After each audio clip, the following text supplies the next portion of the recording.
Je ne vais pas vous le présenter, mais je vais rappeler quand même quelques-uns de ses états de service. Plume de François Mitterrand, dont il a été le conseiller culturel de 83-84, si je ne m'abuse, Eric. 83-86. Ah, 86. 95-2001, président de l'École nationale supérieure du paysage. Qu'est-ce que c'est que ce truc? Eh bien, il fallait quelqu'un qui soit conseiller d'État, qui connaisse assez bien Versailles et dont on sache qu'il apaise plutôt les conflits qu'il ne les suscite. Je ne connaissais absolument rien à la botanique. Et immédiatement après mon élection, je visite le potager du roi. Et le directeur du potager me dit, voyez ici, nous avons des cognassiers sur lesquels on greffe des poiriers. Et alors je pose la question. Qu'est-ce qu'un cognassier? Qu'est-ce qu'un cognassier, l'arbre du coin?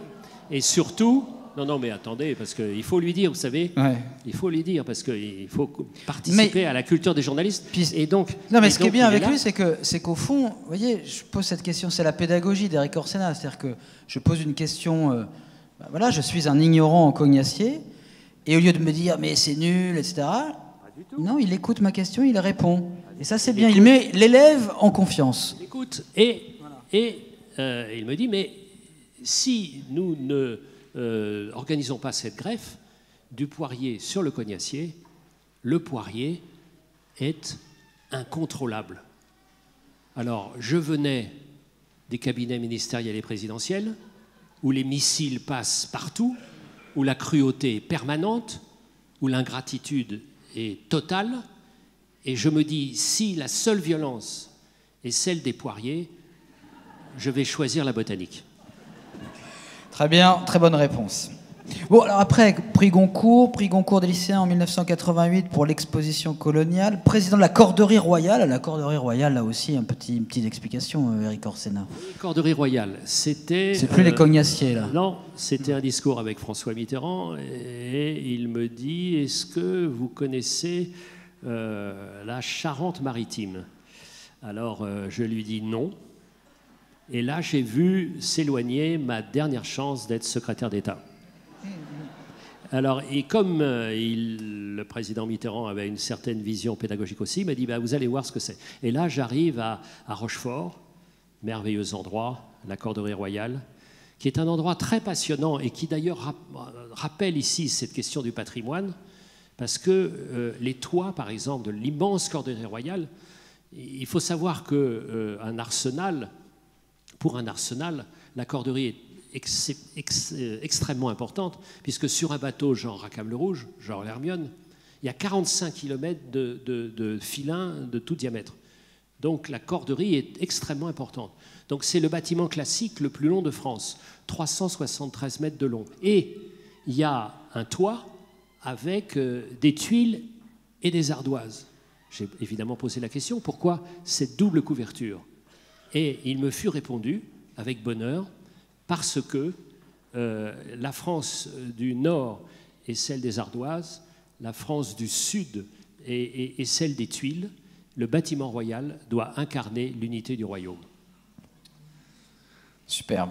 Niveau quand même, hein, vous avez bien raison de venir. L'Académie française depuis 1998 au fauteuil de Cousteau. Et de Pasteur et de Littré. Et de Pasteur. Mais alors Cousteau, donc là on a toutes les passions. Donc Cousteau, la mer, l'océan, le grand navigateur que tu es. Pasteur, tu as écrit sur Pasteur. Et Littré, là Littré, c'est la langue. C'est la langue. Alors il y a des histoires. C'est que donc j'étais au fauteuil de Cousteau. Là, j'avais une relative toute petite légitimité parce que je navigue depuis que je suis tout petit. Mais Pasteur, rien du tout. Et à la place où est Christophe, pendant 12 ans, tous les jeudis, il y avait François Jacob, qui chaque fois me disait « Comment oses-tu t'asseoir au fauteuil de Cousteau, c'est-à-dire alors que tu es la double incarnation de l'ignorance, c'est-à-dire l'économiste et le romancier. Donc fais quelque chose. » Donc je me suis battu pour comprendre 2-3 choses.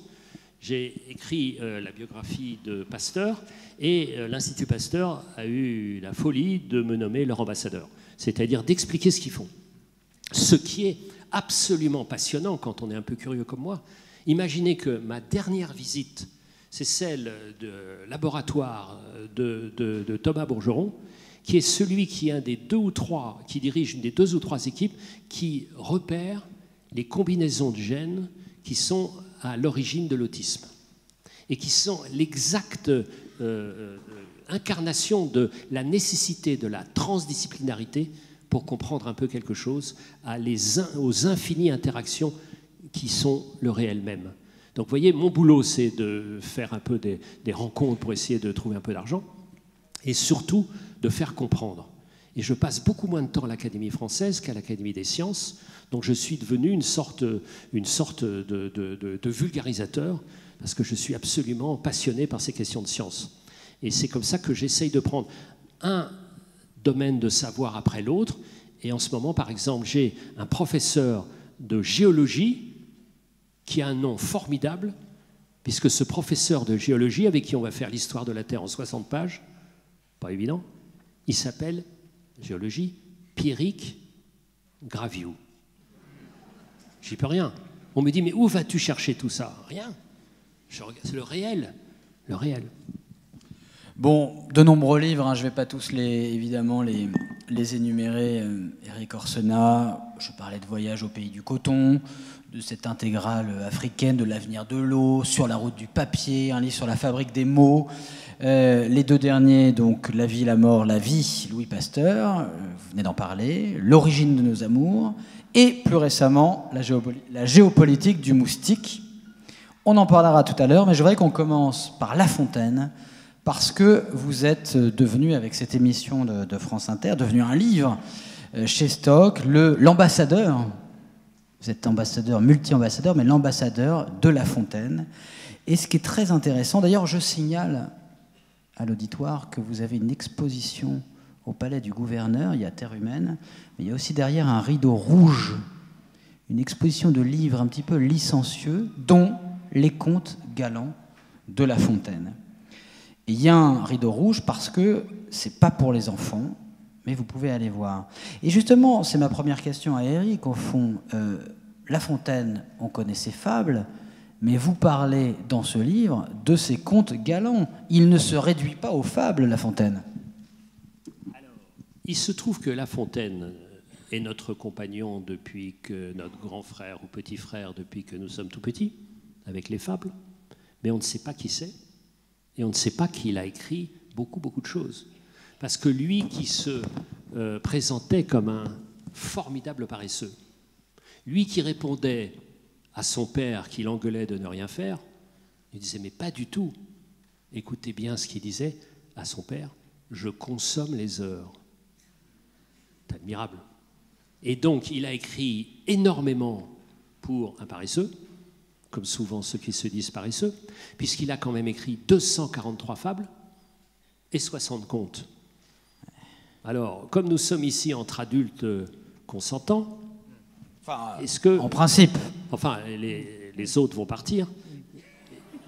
Est-ce que j'ai le temps de lire un tu as petit conte? plus que le temps, nous attendons. Alors, ça. Très bien. Eric. Alors, attendez. Jadis s'était introduit un blondin chez des nonins à titre de fillette. Langue un peu compliquée, je traduis. Un jeune garçon s'était glissé dans une abbaye de femmes en se faisant passer pour une novice. Et je recommence à citer. Le galant passa pour sœur Colette auparavant que la barbe lui crut. Cet entretemps ne fut sans bruit, le sire l'employa bien, Agnès en profita. Il lui fallut vite élargir sa ceinture, puis mettre au jour petite créature. J'invente rien, c'est dans le conte. Scandale dans l'abbaye, fureur de la mère supérieure. Bientôt on mit la coucher en prison, puis il fallut faire enquête du père. Comment est-il entré? Comment sorti? Serait-ce point quelques garçons en filles? Et parmi nos brebis, n'aurions-nous point, sous de trompeurs habits, un jeune loup? Une idée vient à la prieure. Drôle de prieure. Que tout le monde, à l'instant, se mette nu, je veux vérifier. Non, mais vous savez, il y avait des prieurs qui étaient étranges à l'époque, hein. C'est pas du tout comme ça maintenant. Et surtout pas à Nancy ni dans la région. Ah non. Le couvent obtempéra, y compris le galant qui, pour ne pas se trahir, déguisa sa nature. Et La Fontaine de préciser comment, à sa manière allusive, il est facile à présent qu'on devine ce que lia notre jeune imprudent, C'est ce surplus, ce reste de machine, ce bout de lacet aux hommes excédents. D'un brin de fil, il l'attacha de sorte que tout semblait aussi plat qu'au nonnin. La prieure commence son inspection. Pour ne pas juger du cas légèrement, elle a chaussé des lunettes. Tout alentour sont debout 20 honnêtes en un habit que vraisemblablement n'avaient pas fait les tailleurs du couvent. Ce spectacle de secrets appâts, de touffes de lys et de fermes tétons ne laisse pas insensible notre galant. La machine, vous vous souvenez? Eh oui, je vois que vous suivez. Celle qu'il avait si bien dissimulée. Elle échappa, rompit le fil d'un coup, comme un coursier qui represse son licou, et sauta droit au nez de la prieure, faisant voler ses lunettes tout à l'heure jusqu'au plancher. À Château-Thierry, dans la maison de La Fontaine, je vous recommande le tableau qui peint la scène et le vol des binocles. Apprenez qu'il a été acquis grâce au fonds généreusement versé par le principal opticien de la ville, M. Francis Carré. Merci à lui. Les lunettes. Alors, on apprend dans ce livre, La Fontaine, une école buissonnière, qu'il était libertin, on vient de le voir là, mais c'était un libertin, terrifié par l'enfer. Il était terrifié par l'enfer, mais il ne pouvait pas s'empêcher d'écrire ses contes licencieux. Alors, ce qui est intéressant avec La Fontaine, c'est que c'est vraiment un être contradictoire. Et c'est peut-être pour ça qu'il nous parle le plus, c'est qu'il est comme nous contradictoire. C'est comme vous. Non, oui. Bon, parce que là, les gens sont... Oui, non, j'assume. Vous présumez. J'assume. Oui. Et je ne révélerai rien de ta vie personnelle. Donc il est tout à fait contradictoire. C'est-à-dire qu'il est de Château-Thierry, qui est une petite localité à une centaine de kilomètres à l'est de Paris, à l'entrée de la Champagne, et en même temps, il va sans arrêt à Paris voir ses copains.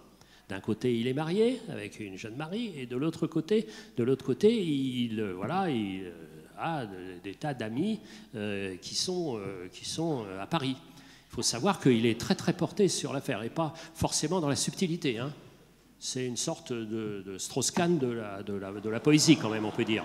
C'est-à-dire, c'est quand même 10 minutes, douche comprise. Donc c'est quand même assez rapide. En même temps, il est extraordinairement libre et en même temps courtisan. En même temps, donc à chaque fois, il est en même temps. Donc il est macronien déjà. Comprenez? Il est en même temps. Il est en même temps. À droite, à gauche, etc. Et il est extrêmement libertin, mais en même temps terrorisé par l'enfer. L'enfer. Terrorisé par l'enfer. Et ce qui fait qu'il va y avoir une scène insensée. Il tombe sur un confesseur qui le martyrise, et le confesseur lui demande de faire les aveux, comme dans les régimes totalitaires et soviétiques. Donc, dans sa chambre de malade, il demande à tous ses confrères de l'Académie française de venir. Il se dresse un peu titubant, tout de blanc vêtu, et il présente ses excuses pour son comportement inqualifiable d'avoir écrit de tels contes, comme les lunettes. Et le lendemain, qu'est-ce qu'il fait? Il refait un autre conte. Donc c'est ça qui est très intéressant, parce qu'en même temps, c'est exactement le rat des champs et le rat des villes. Vous voyez, c'est tout ce monde absolument contradictoire, et c'est sans doute pour ça qu'on l'aime tant. Oui, ou le lion qui, par exemple, est à la fois la puissance, mais aussi la faiblesse, quand il se coupe ses griffes, par amour. Alors là, le lion, c'est quand même cette histoire... Alors, j'ai parlé des courtisans. Alors, les courtisans, il a une façon d'écrire la cour. Et alors, j'ai connu beaucoup de cours, hein, moi, parce que j'adore la proximité des présidents. Je sais pas, c'est un truc qui me plaît, qui m'excite, j'en sais rien, mais voilà. Et alors, la lionne meurt. Donc, le lion convoque des obsèques, etc., etc. Et alors, écoutez, le lion, évidemment, il rugit beaucoup, etc. On entendit à son exemple, donc à l'exemple du lion, rugir en leur patois, messieurs les courtisans. Je définis la cour, un pays où les gens, tristes, gais, prêts à tout indifférent, sont ce qu'il plaît au prince, ou s'ils ne peuvent l'être, tâche de leur paraître. Peuple caméléon, peuple singe du maître, on dirait qu'un esprit anime mille corps. Amusez les rois par des songes, flattez-les, payez-les d'agréables mensonges, quelque indignation dont leur cœur soit rempli, ils goberont l'appât, vous serez leur ami. Je confirme. Il y a des leçons, vous avez appris beaucoup de La Fontaine. J'ai appris énormément.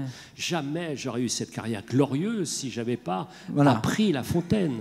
Je dois tout à La Fontaine. Ma mère, au début, me disait « lis La Fontaine » et après, elle me disait « arrête La Fontaine ». Voilà. Pourquoi vous êtes revenu au grand siècle avec La Fontaine? Vous aviez déjà consacré un livre au grand siècle, c'était votre ouvrage sur Le Nôtre, le grand prince des jardins. C'est à cause de Macron que vous mentionniez tout à l'heure, finalement C'est à cause du soleil, de Jupiter, de tout ça, etc. Non, le Jupiter, oui, voilà. Non, le Jupiter contemporain Il se trouve que j'ai passé une grande partie de ma jeunesse à Versailles. Et donc, c'est un lieu qui me fascine et que je suis historien manqué, géographe manqué, historien manqué, et avec beaucoup de passion pour l'histoire. Et donc, ce qui me passionne dans le XVIIe siècle, c'est que nous en avons une image extrêmement partielle, chronologiquement. Parce que le XVIIe siècle dont nous parlons, un lieu d'ordre et de siècle d'or, commence seulement aux 2/3 du XVIIe.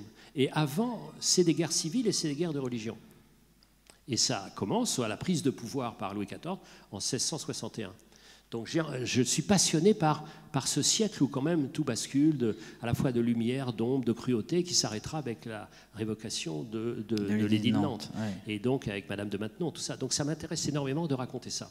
Et puis ce qui m'intéresse, c'est l'actualité, comme toujours. Et qu'il y a tout ce qu'on a dit sur les questions des courtisans, qui a toujours lieu. Mais il y a une question qui m'intéresse très particulièrement et qui me touche d'un point de vue corporatif, c'est que à l'époque, il n'y a pas de droit d'auteur. Donc, les droits d'auteur arriveront plus tard avec Beaumarchais.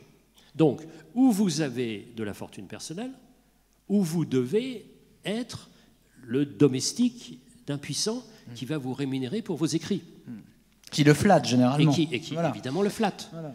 Et donc, c'est intéressant parce que, comme il a été fidèle à son ami Fouquet, le surintendant, qui était l'ennemi de Colbert, qui prend tous les pouvoirs, c'est Colbert qui avait délégué la famille Perrault, celui des comtes et son frère, pour établir une liste de ceux qui méritaient de recevoir une pension.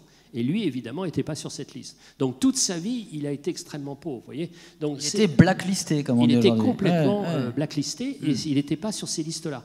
Donc, vraiment, toute sa vie, il a été obligé de demander l'appui de ses amis pour ne serait-ce que le vivre et le couvert. Parce qu'à l'époque, c'était les libraires qui étaient en même temps éditeurs qui prenaient tous les droits d'auteur. Donc, ce qui m'intéresse, évidemment, dans une époque, c'est d'essayer de voir quel est l'écho par rapport à notre époque à nous. Et vous pensez qu'on s'y dirige vers ce monde sans droit d'auteur? Il y a toute une ligne de pensée qui dit qu'avec le net, c'est le lieu de la complète liberté. Vous savez bien, et d'ailleurs, c'est une des questions posées à la presse. C'est-à-dire qu'on dit non, libre, tout ça, etc. Mais ce qui m'intéresse dans le mot « gratuit », c'est qu'au fond, c'est un faux mot. C'est-à-dire, quand on dit gratuit, moi, je préfère me dire qui paye. C'est-à-dire, quand, par exemple, on vous rembourse les soins de santé, ce que je trouve ô combien normal et nécessaire, il y a forcément quelqu'un qui finance. Et comment est-ce qu'on fait? Donc, la gratuité ne veut rien dire. Il y a toujours quelqu'un. Donc, vous voyez, c'est ce genre de choses qui m'intéressent. On prend un exemple dans l'époque et puis on essaye de voir un peu comment ça fonctionne. Vous nous rappelez aussi, et ça nous ramène La Fontaine à vous, Éric Orsena, qu'en fait, il était maître des eaux et forêts, La Fontaine. Et c'est en rôle direct avec sa poésie. Oui, alors, il ne sait pas trop quoi faire. Alors, son père lui dit, quand même, fais quelque chose. Et dans la famille, ils avaient acheté une charge des eaux et forêts. C'est-à-dire, déjà depuis Philippe le Bel, on prenait un certain nombre de fonctions de l'État et on le mettait aux enchères pour qu'ils achètent. Donc déjà, la privatisation, la vente des bijoux de famille, ça existait déjà. Comme on voit l'État qui va vendre 4% du groupe Engie. Donc vous voyez, c'est ça qui m'intéresse. Et donc Philippe le Bel déjà avait eu cette idée, parce que déjà, il y avait des problèmes de budget. Donc c'est ce qu'ils font. Et donc il y avait des charges de maître des eaux et forêts. Ça voulait dire quoi? C'est-à-dire qu'à l'intérieur de circonscriptions, Le maître des eaux et forêts était celui qui vérifiait la gestion des forêts et la gestion des eaux, c'est-à-dire qui évitait le braconnage et du bois et des poissons. Et donc c'était intéressant pour La Fontaine parce qu'il adorait la nature. Donc on se promène sans arrêt. Alors il y a des tâches administratives, aller au tribunal, aller choper ceux qui volent le bois, etc. Mais il a passé toute sa jeunesse à se promener dans la nature et la première partie de son âge adulte à se promener dans les eaux et les forêts. Donc parmi les peuples des animaux. Et c'est vrai que les spécialistes des animaux disent qu'il y a des erreurs, mais que sa connaissance du monde animal n'est pas une connaissance qui est abstraite. C'est-à-dire qu'il a passé son temps dans les forêts tout autour de Château-Thierry. Alors, vous nous parlez de la langue aussi de La Fontaine, et je voudrais qu'on revienne sur une expression que vous avez utilisée. Vous dites que le français chez lui est à la fois extrêmement libre et extrêmement précis. Et vous parlez d'acupuncture. Vous dites qu'il cherche les points d'énergie de la langue et qu'il plante ces mots comme font les spécialistes de l'acupuncture, comme des petites aiguilles à des endroits un petit peu stratégiques. Est-ce que vous pourriez nous le démontrer en prenant un passage de La Fontaine? C'est intéressant parce que La Fontaine, c'est un peu l'inverse de Proust. Et c'est ça qui est intéressant, c'est que vous avez deux immenses écrivains, vous avez une seule langue, et vous avez deux façons à peu près opposées de traiter cette langue. Soit vous prenez la vérité, vous l'enserrez dans des longs méandres et vous prenez tout votre temps de 2-3 pages, soit vous prenez une scène et puis en 3 lignes, avec ce pouvoir d'évocation qui est vraiment la signe d'un écrivain, vous arrivez à la rendre visible. Prenez un exemple. Un lion de haut parentage, en passant par un certain pré, rencontra bergère à son gré. Je ne sais pas vous, mais moi j'ai rarement vu de lion, surtout de haut parentage, rarement dans les prés, et j'ai, à mon grand malheur, rencontré beaucoup trop peu de bergères. Et donc, en 3 lignes, vous avez la scène, qui est complètement invraisemblable. Et ça, c'est ce que vraiment je retiens chez l'écrivain, c'est-à-dire la capacité d'évocation. Alors dans d'autres domaines, vous l'avez avec Simon, qui pour moi est le père de Modiano, c'est-à-dire en 2 lignes, vous savez que vous êtes au mois d'août, dans l'île de la Cité, qu'il fait trop chaud, qu'il y a de la poussière, et que vous avez une seule envie, c'est prendre une bière. Et ça, vous voyez, et on prend un peu au hasard, vous voyez, dans l'exemple du conte, mais c'est un peu partout, on peut le dire, avec le résumé qui est à chaque fois tout à fait merveilleux. Regardez ce que vous le prenez, c'est l'histoire du lion amoureux. Alors, l'histoire du lion amoureux, et vous avez l'histoire du lion qui tombe amoureux de sa bergère, et puis il demande au père de la bergère. Alors imaginez, vous êtes père d'une bergère, imaginez, vous êtes à Nancy, vous êtes père d'une bergère, et il y a un lion qui arrive, toc toc toc, je voudrais votre fille en mariage. Bien embêté, parce que si vous dites non, moyen, si vous dites oui, moyen aussi. Alors, écoutez cette langue qui est incroyable. Par exemple, je vais vous donner un exemple. La bergère, elle avait des ambitions. Alors, regardez ce que dit La Fontaine. Et je vais vous faire la traduction en langue moderne. Alors, La Fontaine dit « Fille se coiffe volontiers d'amoureux à longue crinière ». Vous voyez, c'est joli. Nous, on dirait « Les nanas aujourd'hui préfèrent les mecs à Porsche ». C'est pareil. Si l'on veut. C'est exactement pareil. Et alors, il continue. Et alors, le père dit, le beau-père putatif, il dit « Ma fille est délicate, vos griffes la pourront blesser quand vous voudrez la caresser. Permettez donc à chaque patte, on vous les rogne, et pour les dents, qu'on vous les lime en même temps. » En même temps, déjà macronien, La Fontaine, c'est tout, j'y peux rien. « Vos baisers en seront moins rudes, et pour vous plus délicieux, car ma fille répondra mieux, étant sans ses inquiétudes. » Alors, le lion, un crétin, il accepte tout, on lui lime les dents, on lui coupe les dents, etc. Et on lâche quelques chiens, évidemment, il est dévoré, tout ça, etc. Et il y a vraiment cette maxime, à chaque fois qu'on rencontre, enfin, ce qui me concerne, une femme trop belle pour moi, c'est-à-dire tout le temps, je me dis, ah, rappelle-toi La Fontaine, rappelle-toi La Fontaine. Et évidemment, je cède à la tentation, en dépit de mon éducation religieuse. Et je me dis, amour, amour, quand tu nous tiens, on peut bien dire adieu prudence. C'est ça le style. Et la morale est souvent du style.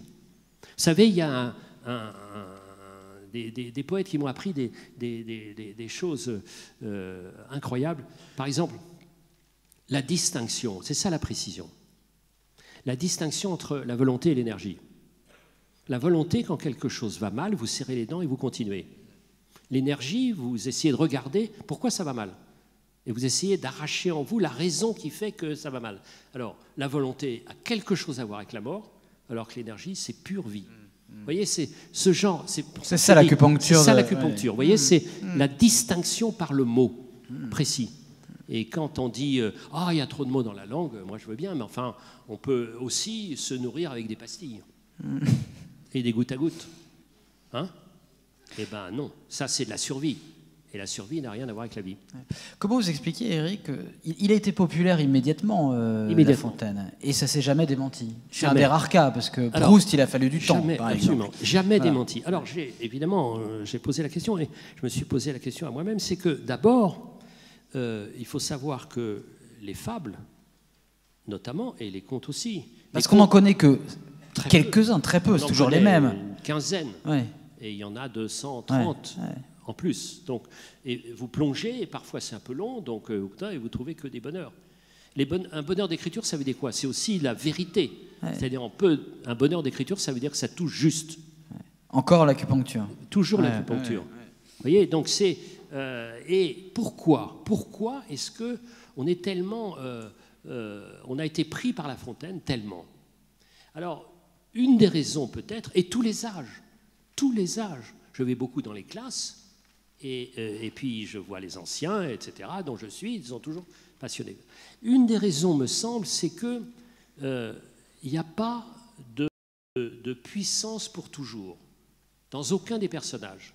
C'est-à-dire, les lions deviennent faibles, mais la tortue va plus vite que le lièvre. C'est-à-dire, il y a toujours une revanche. C'est-à-dire, n'importe qui de faible sait qu'il va pouvoir prendre sa revanche. Et attention aux puissants, ça ne durera pas. Donc c'est intéressant. Et j'ai eu, par exemple, le grand honneur qui m'a été fait par le Premier ministre de venir ici. La dernière fois que je suis venu à Nancy, quand il y avait le séminaire gouvernemental juste avant la rentrée, il m'a demandé de parler au gouvernement. Donc j'étais un peu impressionné. Et qu'est-ce que je leur ai dit en substance? Vous avez intérêt à agir, parce que si une chose est sûre, c'est que vous serez plus longtemps ancien ministre que ministre.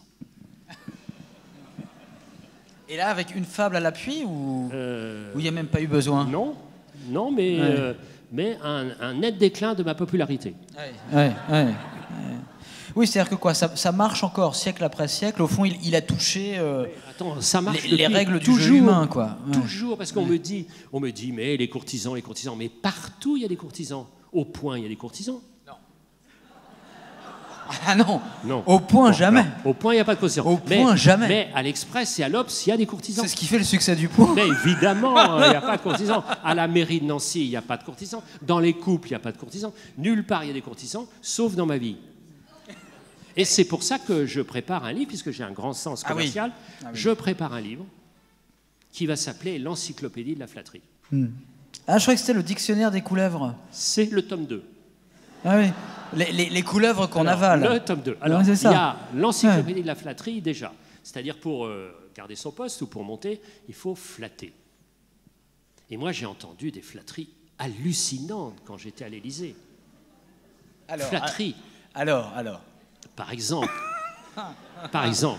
un très haut fonctionnaire me dit « Mais je ne savais pas que le très grand serviteur de l'État que j'ai en face de moi était le même qui, sous un autre nom, écrivait des romans qu'adore lire ma femme. » Et j'ai eu un autre exemple, mais j'en ai plein des exemples, c'est pour ça que ça va faire 8 tomes. Et face à François Mitterrand, quelqu'un que je ne nommerai pas, parce qu'il y a 4 noms qui sont possiblement pertinents, disent Cher Monsieur le Président, j'ai encore revu ce week-end l'histoire de France.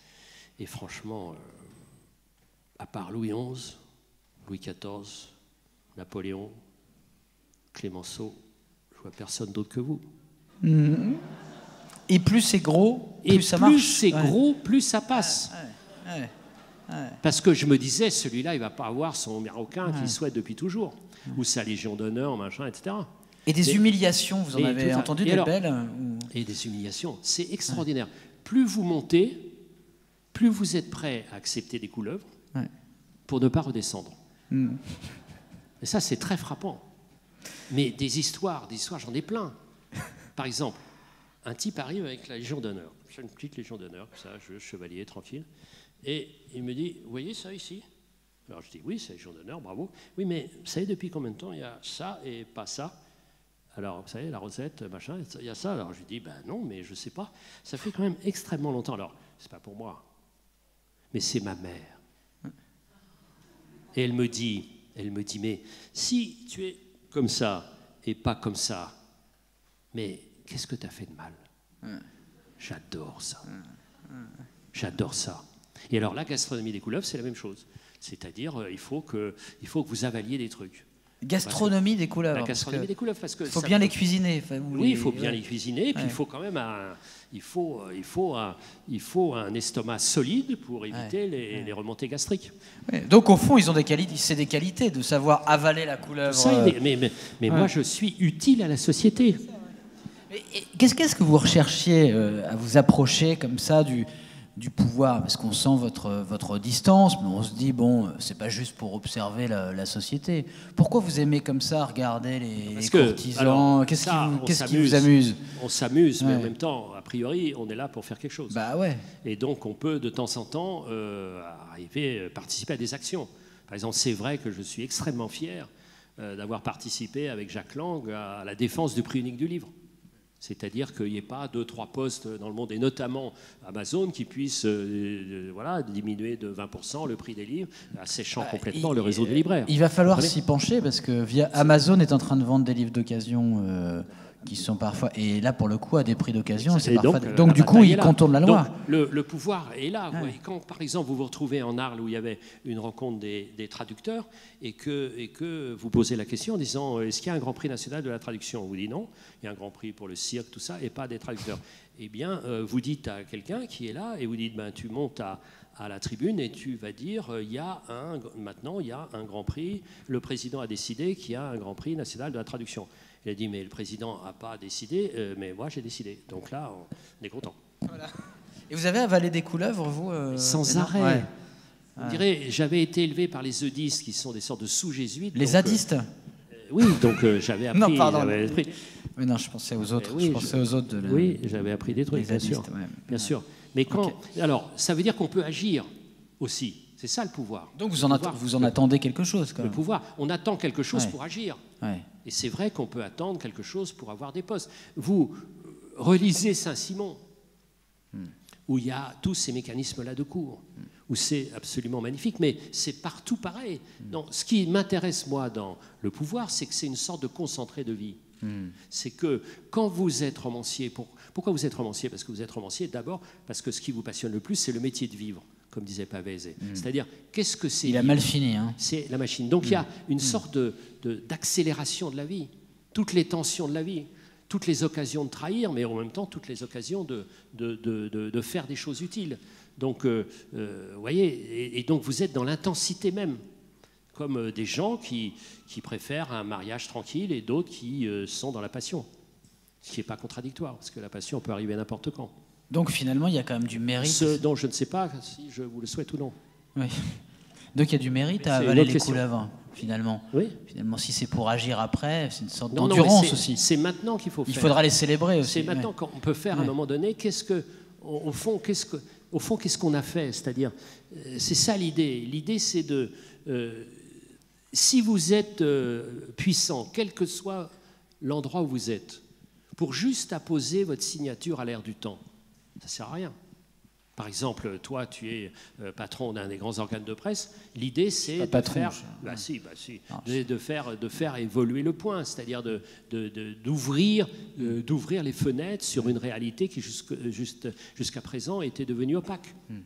Donc l'idée, c'est quand même faire. C'est vrai, quand j'ai été 20 ans conseiller d'État, c'était d'essayer de continuer à faire vivre l'état de droit en France. Donc il y a l'ironie qui évidemment est facile à développer, et puis il y a l'implication dans un certain nombre de travail. Vous voyez, par exemple, j'ai eu cette responsabilité magnifique d'essayer de tisser des liens entre l'Europe du Sud et le Maghreb. Eh bien, c'était évidemment passionnant, essayer de voir comment est-ce qu'on pouvait tisser des liens au-delà de ce lac commun qui est la Méditerranée occidentale. Vous voyez, donc vous avez des responsabilités énormes, et évidemment, il y a cette ivresse d'avoir ces responsabilités, et une seule décision peut faire gagner énormément de temps. Donc voilà, et après la contrepartie, c'est ce monde de courtisans.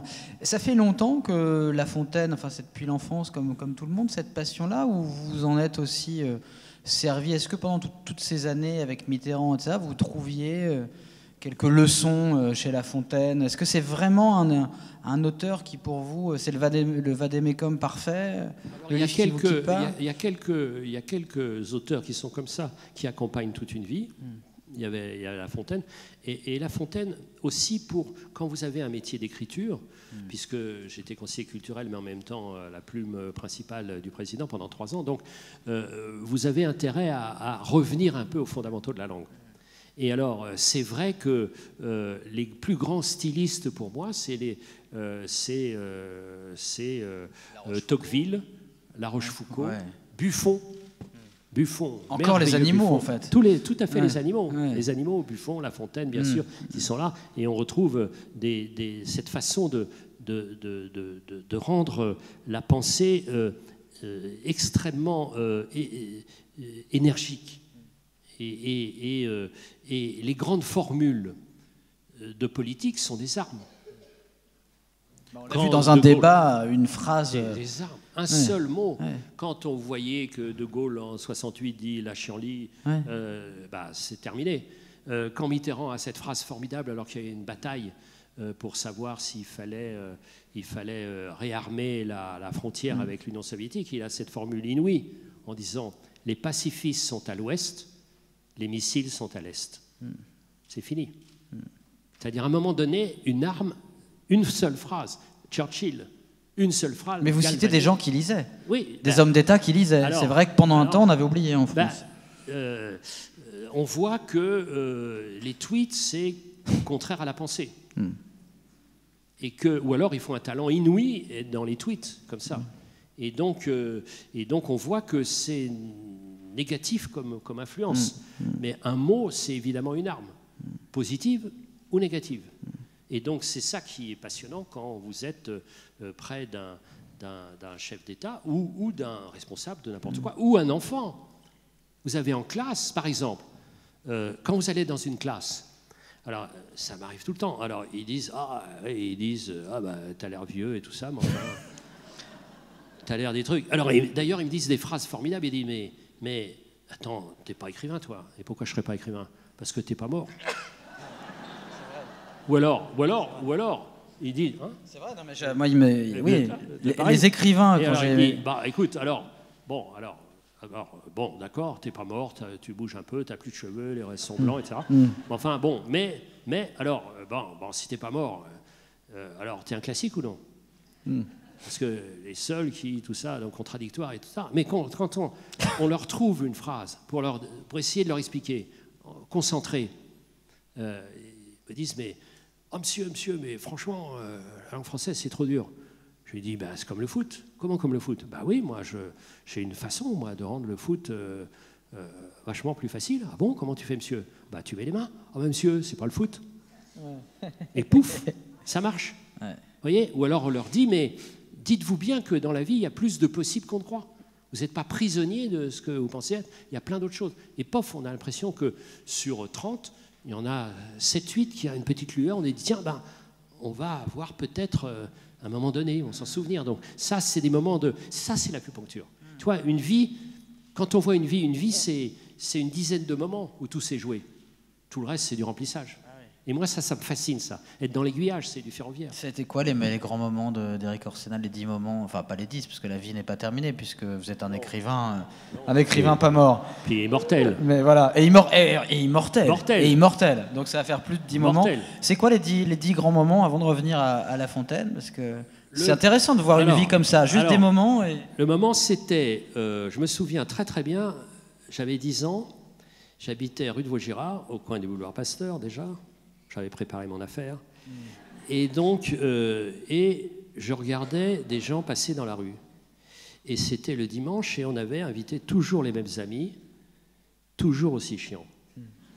Et je me disais, il doit y avoir des gens formidables dans la rue. Qu'on n'invite pas.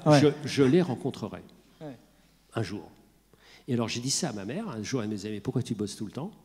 Et alors, je lui ai dit, pour rencontrer des gens intéressants. Et elle me dit, tu sais bien que si on rencontrait toujours ces gens-là, c'était à cause de ton père. Donc ça, c'était un moment, ouais. Laquelle mère qui est formidable, qui est complètement à l'ouest, complètement Alzheimer. Et donc, récemment, il y a encore 15 jours, elle a dit cette phrase formidable, parce que de temps en temps, il y a des petites lueurs. Elle m'a dit, mais qui êtes-vous? Alors, je lui ai dit, maman, je suis ton fils quand même, je suis ton fils. Ah bon? Ah bon, alors ça tourne, un peu lentement, mais ça tourne. Et elle me dit, mais quel est votre prénom? Alors je lui dis, je m'appelle Eric. Ah non, ça c'est pas possible, c'est le prénom de mon fils. Ah, c'est magnifique. Pourquoi on connaît qu'une quinzaine de fables chez La Fontaine alors qu'il y en a tant? On est trop paresseux? On les a pas lues en fait vraiment? Parce qu'on s'est promené un peu, parce que la langue est un peu difficile. Ah oui, quand même. La langue est un peu difficile, et quand, vous voyez, j'étais obligé de traduire, enfin de raccourcir et de monter un peu le conte sur les lunettes, parce que autrement c'est un peu compliqué. Donc vous avez des trésors à un moment donné, donc il faut être suffisamment patient pour avoir les trésors. Par exemple, il parle d'une nonne, parce qu'il était très obsédé. On voit ça il fantasmait en fait. Il faut savoir qu'à l'époque, les couvents étaient remplis de gens qui n'étaient pas dames, qui n'étaient pas forcément très croyantes, c'est qu'on les enfermait là, parce qu'elles avaient eu une vie un peu comme ça. Et alors il parle d'une nonne, et regardez, ce résumé est toujours l'acupuncture. Il dit de cette nonne, elle était douce d'humeur et gentille de corsage. Tout est dit. Cette phrase... L'acupuncture vue comme ça, c'est pas mal. C'est l'acupuncture comme on aime. Exactement. Tu vois? Il n'a pas plagié un peu La Fontaine? Parce que je voudrais qu'on parle quand même de quelqu'un qui est arrivé avant lui, qui s'appelait Ésope, un grand auteur antique. Il a tout plagié. Ouais. Mais 95% des fables, l'histoire des fables, ont été inventées par d'autres. Et là, on est au cœur de... Ésope, quand même, non? Quel est Ésope? C'est vraiment si important. Ésope, c'est le maître absolu, tout, mais la cigale et la fourmi, tout ce qu'on peut imaginer, le lièvre, tout ça c'est Ésope. Mais alors, ce qui est intéressant, c'est que... Et là, on est au cœur de ce qu'est le style. C'est-à-dire que l'histoire, c'est le début, mais ça peut être rien. Et même une très bonne histoire peut être le piège. Il n'y a pas d'histoire pire de pitch plus nul que Proust. C'est un petit gamin qui se couche de bonne heure, que sa mère n'aime pas autant qu'il voudrait, et qui se balade et qui se souvient au départ. Vous arrivez, vous dites, tiens, j'ai envie de faire 3000 pages là-dessus, moyen. Tu vois, même le point, dans sa sagacité immémoriale, ne le prend pas en feuilleton. Vous présumez, Sois franc. Ouais. Et donc l'histoire, c'est bien, mais après, ce qu'on en fait. Vous comprenez? L'histoire, ce qu'on en fait. Par exemple, je prends un exemple au hasard. Prenez l'histoire d'une nana superbe qui plonge avec des requins. A priori, c'est moyen comme truc. Et vous en faites un livre formidable. Tu vois ce que je veux dire? Ouais. Bon. Lisez Plonger. Ouais. On va plonger un peu. Lisez Plonger. Vous savez, il est un peu malade. On va plonger. C'est normal, il est là. Il va bien quand même. Macron, parce oui. Le lion. Macron, vont lui... Ça serait quelle fable lui irait bien? Choupinet, vous avez dit? Non. Non, il a à côté, évidemment, Lion, comme ça, Lion, parce que c'est quand même clairement le roi des animaux, puisqu'il a un parti qui est en train d'être créé. On va voir ce que ça va donner, mais il n'y a pas de grandes personnalités qui sont avec lui. Donc c'est vraiment le roi, il y a le roi et puis les animaux en dessous. mais il n'y a pas de corps intermédiaires. Donc c'est un peu ça qui est là. Et donc ce qui est intéressant, c'est que oui, on se demande qui c'est. Donc on peut dire que, en tout cas, c'est pas une tortue, parce que le lièvre a été assez actif. Ouais. On peut dire que c'est assez Ramina Grobis et le lapin et puis la belette. Vous savez, cette fable formidable où il y a comme ça le lapin qui s'en va balader et puis la belette qui arrive et veut lui piquer son terrier. Alors, ils ont chacun, est-ce que c'est le droit du sol, le droit du sang, enfin, c'est tout ça, on peut imaginer des tas de trucs. Et puis, ils demandent à un arbitre d'arriver. Alors, c'est le chat, le gros chat, Ramina Grobis. Et il leur demande, donc il dit, mais venez mes petits, venez près de moi, que je vous entende mieux, et bouffe, et il les bouffe tous les deux. Ça vous rappelle quelque chose quand même. Ni la droite, ni la gauche, et la droite et la gauche, hop, il ne reste plus rien. Ouais. Donc, il y a un côté lion, il y a un côté Ramina Grobis, il y a un côté comme ça, voilà. Et on a souvent besoin d'un plus petit que soi aussi pour lui. Souvent besoin d'un plus petit que soi. Oui, oui, c'est ce que croyait Hollande. Oui, exactement.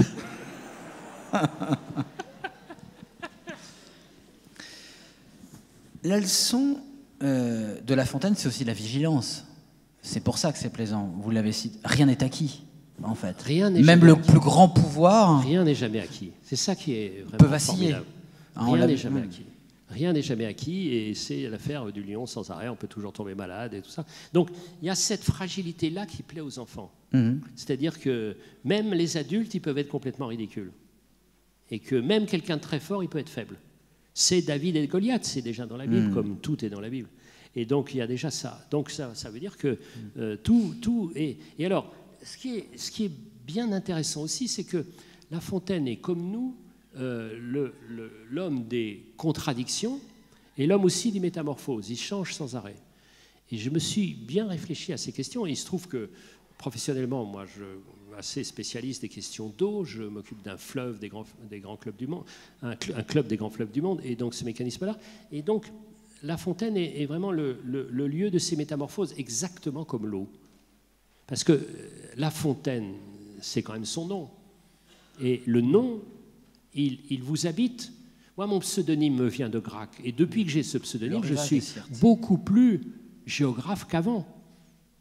Puisque, d'une certaine manière, on essaye de mériter ce nom. Et qu'est-ce que c'est l'eau? L'eau, c'est la glace, c'est la vapeur, c'est la pluie, c'est la rivière. Et l'eau change sans arrêt. Donc, quand vous êtes dans une telle logique de la métamorphose et du passage de l'un à l'autre, vous pouvez tout être.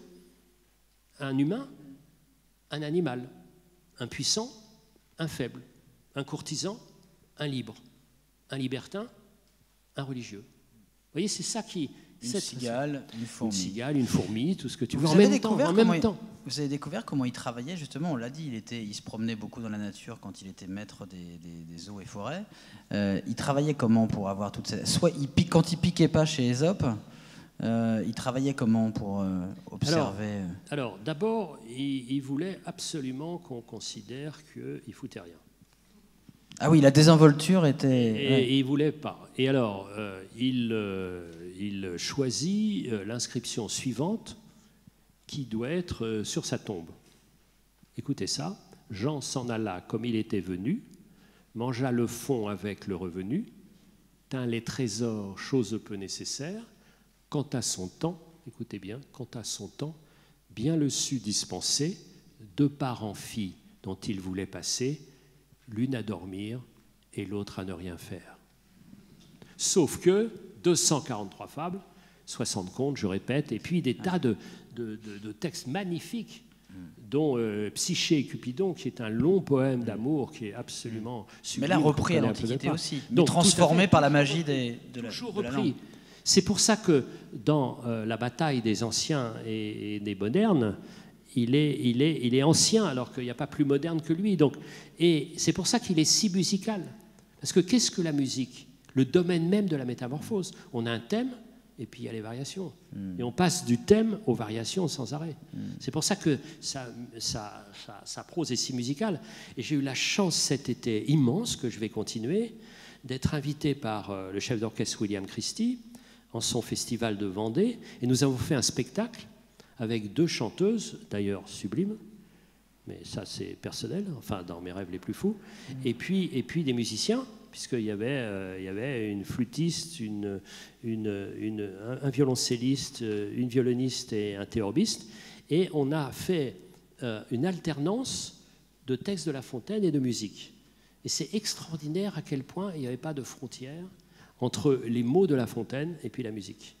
Et ça reprenait comme ça. Parce que c'est du même ordre, c'est-à-dire ça coule, c'est fluide, et vous voyez, ça, c'est pas de la pensée dure, ça passe de l'un à l'autre. On n'a pas de frontière entre ce que je suis et ce que je ne suis pas.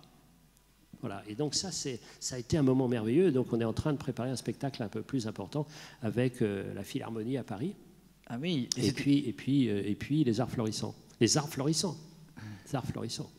Et c'était aussi bien que le morceau de rap que vous aviez fait avec Grand Corps Malade, parce qu'il est rappeur aussi en scène. Oui, c'était aussi bien. Vous pouvez écouter, ça vaut le détour. C'était aussi bien, c'était mieux. Un petit mot sur les moustiques, on n'est pas loin de La Fontaine. Alors, j'ai adoré ce livre aussi, d'ailleurs on en avait déjà parlé. On découvre des ressources absolument folles chez les animaux. Vous parlez, je mets les moustiques à part, mais dans ce livre sur les moustiques, vous parlez beaucoup des autres insectes aussi. Vous expliquez que les insectes, ils ont inventé tout. Le transport low cost, par exemple le vol du papillon, qui brûle un minimum d'énergie en plus, voilà, donc qui coûte moins cher. L'architecture climatisée, avec la termitière, moi ça tu peux peut-être nous expliquer.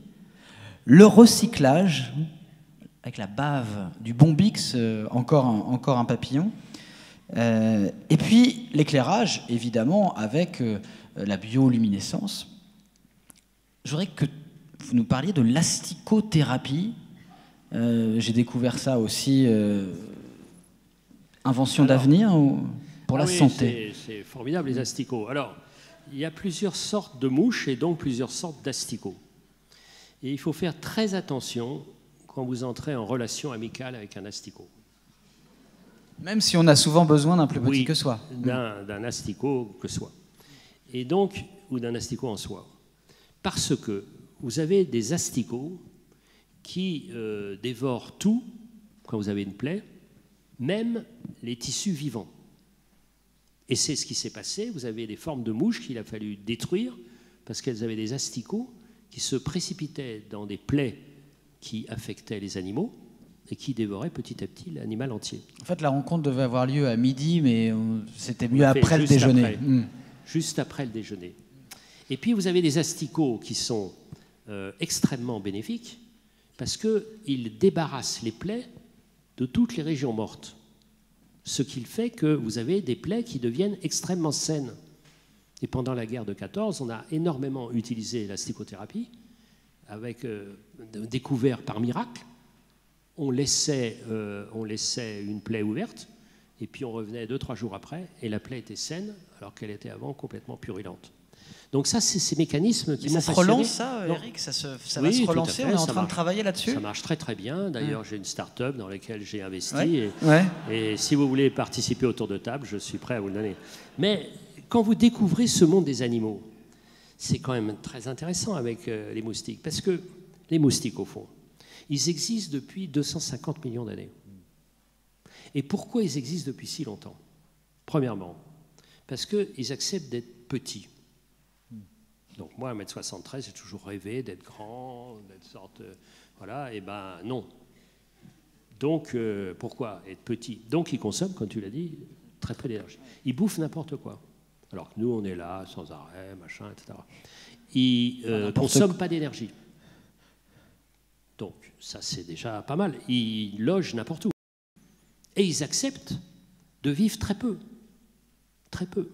C'est-à-dire, en un mois, c'est fini. Et nous, quand on a, notamment à l'académie, quand on a 100 ans, on trouve qu'on commence à aborder la jeunesse. Donc, évidemment, c'est pas possible. Donc, ils ont raison, pour ça qu'ils vivent depuis 250 millions d'années, et nous avons tort. Mais un autre point On se demande pourquoi ils résistent aux insecticides. Pour une raison très simple. Nous, en un siècle, êtres humains, nous avons 4 générations. Donc, à part tes enfants, mais de manière générale, nos enfants sont très différents de nous. Beaucoup plus bêtes, beaucoup plus grands, mais beaucoup moins attentifs, beaucoup moins respectueux des valeurs, etc. Enfin, c'est des petits crétins qu'on adore, mais quand même. Mais il y a 4 mutations. Les moustiques, il y en a 800. Donc, ils sont beaux être petits, bêtes et tout ce qu'on peut imaginer, mais au bout d'un moment, ils s'adaptent. Et donc, quand vous créez du DDT, des trucs comme ça, au bout d'un moment, bah, ils arrêtent, vous comprenez? Et alors, il faut apprendre ce mécanisme-là. Et une des choses vraiment les plus importantes que j'ai apprises en travaillant sur ce livre, c'est l'ordre de grandeur. Nous, on n'apprend que les chiffres absolus.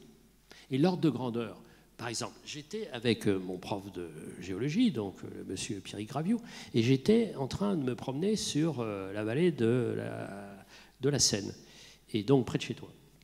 Et donc, il me dit, ben, abandonne les allées et venues de la mer, et essayons de voir comment un tout petit fleuve comme la Seine a-t-elle pu creuser une vallée aussi large? C'est très simple. Si tu considères que ce creusement a duré 100 millions d'années, ça veut dire que chaque année, il y avait une érosion de 2 à 3 mm, c'est-à-dire rien du tout. Vous savez, et j'ai appris à ce moment-là l'ordre de grandeur. Les insectes arrivent il y a 400 millions d'années, et la vie arrive il y a 4 milliards, en gros 500 millions d'années. Donc on peut considérer que c'est une start-up qui a marché. Et ça veut dire des tas de choses très intéressantes. Ça veut dire que quand vous avez un mécanisme qui s'éloigne de la vie qui a montré son efficacité, méfiez-vous. Vous voyez, et moi, je n'étais pas du tout dans l'entomologie médicale, vous voyez. C'est des questions qui m'ont absolument passionné. Mais quand tu regardes justement ta vie à toi, qui est aussi une start-up qui a réussi, ta vie à toi, et quand on la regarde, c'est vrai qu'entre les moustiques, le papier, l'eau, l'économie, la politique, on va en dire un mot aussi, l'ambassadeur pour la lecture, Madame Ba, on a l'impression que ta vie, en fait, c'est juste une sorte de... En fait, que le monde répond à ta curiosité.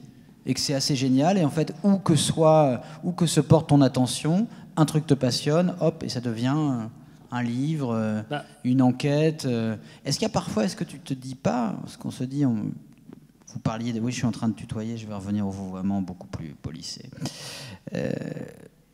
Toutes ces choses que vous n'allez jamais pouvoir embrasser, tout ce monde infini. Vous avez couvert déjà un champ absolument énorme, mais tout ce qui reste à découvrir, est-ce que c'est parfois une source de souffrance? Non. Je dis ça parce qu'il a l'air trop heureux. On a envie, on a envie un peu de faire notre acupuncture à nous, quoi. Non, mais... On a l'impression qu'il y a chaque fois un nouveau domaine sans arrêt et que ça fait le lien avec le reste. Si je veux être franc, en général, avec mes amis, mais plus des compagnes, en gros, sans être complètement prétentieux, en gros, j'intéresse. Mais très vite, je fatigue. Pas moi, mais les autres. Moi, je suis absolument pas fatigué, parce que j'ai cette chance immense, mais grâce à vous. Attendez, si j'ai pas de lecteur, je peux pas faire tous ces voyages. Et actuellement, c'est mon pari quand j'avais 10 ans, en regardant des gens intéressants, qu'ils soient haut ou bas dans la hiérarchie du savoir, de social, etc. Mais comme j'ai une liberté totale, vous savez, j'avais un éditeur qui était Jean-Marc Roberts, qui était écrivain et le patron de Stock. Et quand je lui propose de raconter la mondialisation à partir du coton, il me dit, écoute, c'est parce que c'est toi. Parce que franchement, c'est moyen. Et puis c'est un succès incroyable. Alors il me fait venir, il me dit, écoute, tu as vu les chiffres? Alors bah oui, j'ai vu les chiffres. Et alors il a cette phrase que je voulais entendre depuis que j'avais 10 ans. Il m'a dit, 2 points, ouvrez les guillemets. Alors ça, quand je dis ça dans les classes, ils sont fous. À partir de maintenant, tu vas où tu veux, je paye. Mais c'est grâce à vous. Si personne s'intéresse à mes livres, je ne peux pas y aller. Et c'est une question qui est vraiment posée aux journalistes, c'est que dans les années 30, j'aurais été un mini Albert Londres. Dans les années 50, un mini Jeff Kessel.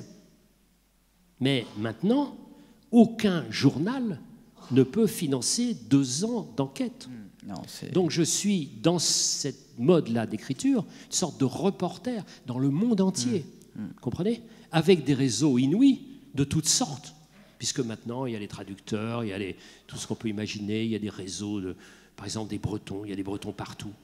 Ah oui, le réseau breton est très, très puissant. Partout dans le monde, il y a des Bretons. Alors j'imagine, des Lorrains aussi, mais partout il y a des Bretons. Ah non, si. Plein de Bretons. J'ai vu un hier. Hein. Et alors, à chaque fois que vous prenez un contact avec un Breton, vous prenez l'annuaire sur le portable, vous appelez un Breton, quoi, et alors il vous fait toujours passer une toute petite épreuve pour savoir si vous êtes vraiment Breton.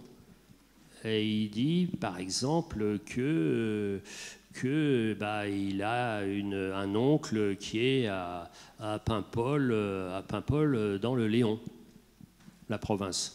Je lui dis, pardon, mais c'est le Trégor. Il dit, bon, viens chez moi. Et ça serait ça votre morale à vous, puisque La Fontaine, il y a des morales à la fin de chaque fable. Votre morale à vous, l'étonnement qui était le mot pour les... Ouais. L'émerveillement et puis l'alerte aussi. L'alerte, moi je vois l'alerte. Et alors il y a des moments formidables quand on en avait un peu parlé, mais quand le livre sur le moustique est paru, et comme on savait que j'avais un attachement auprès d'un des candidats, ils m'ont dit on t'accueille, mais le CSA nous regarde, donc aucune référence politique. Je dis bien sûr, vous connaissez. Et donc il dit, alors qu'est-ce que vous avez appris dans votre livre? J'ai appris dans le livre qu'il n'y a pas de frontières, attention, pas de politique. Et j'ai appris dans le livre que notre planète est une planète d'associés. Attention, etc., etc. C'était très marrant. C'était très très marrant. En alerte, vous disiez, Eric Orsena, pour terminer, vous avez accepté une mission, vous êtes ambassadeur de la lecture. Elle est menacée, la lecture, elle a besoin justement d'un ambassadeur et d'une mission. Écoutez, moi je suis, comme nous tous j'imagine ici, je suis enfant de la lecture. J'ai été fabriqué par la lecture. Quand je vois les livres que j'ai lus, je viens de la lecture. Et donc énormément de gens sont fabriqués par la lecture ou aimeraient être fabriqués par la lecture. Et donc il y a les librairies et aussi les bibliothèques pour ça. Or, la plupart des bibliothèques en France sont fermées au moment où on serait libre pour aller s'installer dans les bibliothèques. Et donc ça, c'est pas possible. Alors c'est à la fois des raisons d'argent, bien sûr, mais en même temps, et des raisons d'argent à court terme et à long terme. Parce qu'on n'a pas du tout été au bout des implications que voulait dire une classe d'âge entière à l'université. Donc on n'a pas suffisamment investi à l'université. On l'a vu avec ce truc complètement scandaleux. Vous pouvez avoir une mention bien et on vous tire au sort pour savoir si vous aurez une place ou non. Et ben, c'est pareil avec les bibliothèques universitaires. C'est hallucinant. Quand vous avez, je commence à faire le bilan, vous avez sur les villes de plus de 100 000 habitants, vous en avez seulement un tiers des villes de 100 000 habitants où vous avez une bibliothèque ouverte le dimanche après-midi. C'est pas possible. Donc on va voir comment on va faire. Donc je suis plongé là-dedans et vraiment avec un double sentiment de gratitude par rapport à ce que m'a donné la lecture et de détermination farouche pour que ça change. Voilà. Et quand j'étais à l'Élysée, j'ai pas réussi, j'espère réussir maintenant. Voilà. Et d'ailleurs, une dernière observation, vous disiez il faut mériter son nom, vous vouliez mériter le pseudonyme Orsena. Macron, c'est devenir grand. Donc c'est ça, il va essayer de coller à son nom, de grossir encore plus, d'être de plus en plus jupitérien, ou est-ce qu'il va devoir se raisonner là-dessus, dans son jupitérianisme? Chacun son boulot.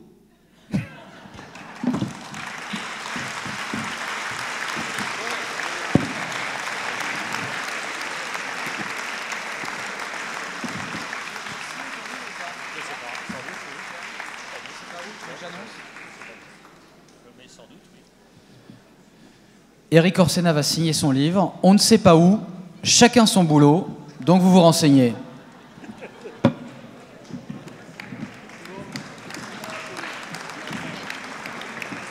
C'est en bas.